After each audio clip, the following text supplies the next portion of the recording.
சட்னி அரைச்சா மசாலா அரைக்க முடியல, மசாலா அரைச்சா மஞ்சள் அரைக்க முடியல, ஒவ்வொன்னுக்கும் தனி மிக்சரா வாங்க முடியும்? வேண்டாம், அல்ட்ரா சாய்ஸ் ப்ரோ இருக்கே, இந்தியாவின் அதிவேக 1000 வாட்ஸ் மிக்சர் கிரைண்டர், வினாடிகளில் கலையும் கரைக்கும். ஒரு சாய்ஸ் ப்ரோ போதும். இனி எதையும் அரைக்கலாம், அதை ஃபாஸ்டா அரைக்கலாம். ரொம்ப டயர்டா இருக்கு. இயற்கையான டேட்ஸ், பாதாம், பிஸ்தா, கேஷு அண்ட் ஹனி கொண்டு தயாரிக்கப்பட்ட லயன் டேட் நட் பைட்ஸ்.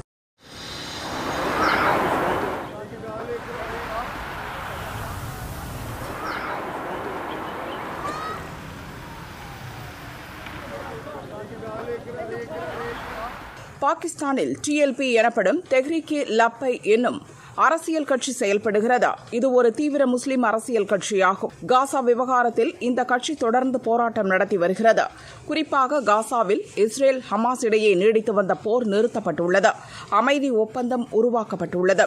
இதனால் காசாவில் ஹமாஸுக்கு இருந்த அதிகாரம் பறிபோகும் என்று பாகிஸ்தானின் டிஎல்பி கட்சி கவலைப்படுகிறது. ஹமாஸுக்கு ஆதரவாக 10ஆம் தேதி முதல் தீவிர போராட்டத்தை முன்னெடுத்துள்ளது. இஸ்லாமாபாத், ராவல்பிண்டி, பெஷாவர் உள்ளிட்ட முக்கிய நகரங்களில் போராட்டத்தை நடத்தி வருகின்றனர்.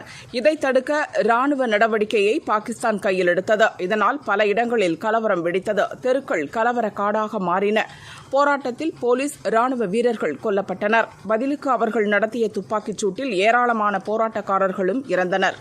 இருப்பினும் போராட்டம் ஓயவில்லை. பஞ்சாப் மாகாணத்தில் உள்ள முரிட்கேயிலிருந்து இஸ்லாமாபாத் நோக்கி நேற்று ஏராளமானோர் பேரணி செல்ல முயன்றனர். அதை முறியடிக்க பாகிஸ்தான் ராணுவம் நடத்திய நடவடிக்கைகளில் தெஹ்ரீக் லப்பை கட்சி ஆதரவாளர்கள் 13 பேர் உயிரிழந்தனர். 150க்கும் மேற்பட்டோர் காயமடைந்தனர்.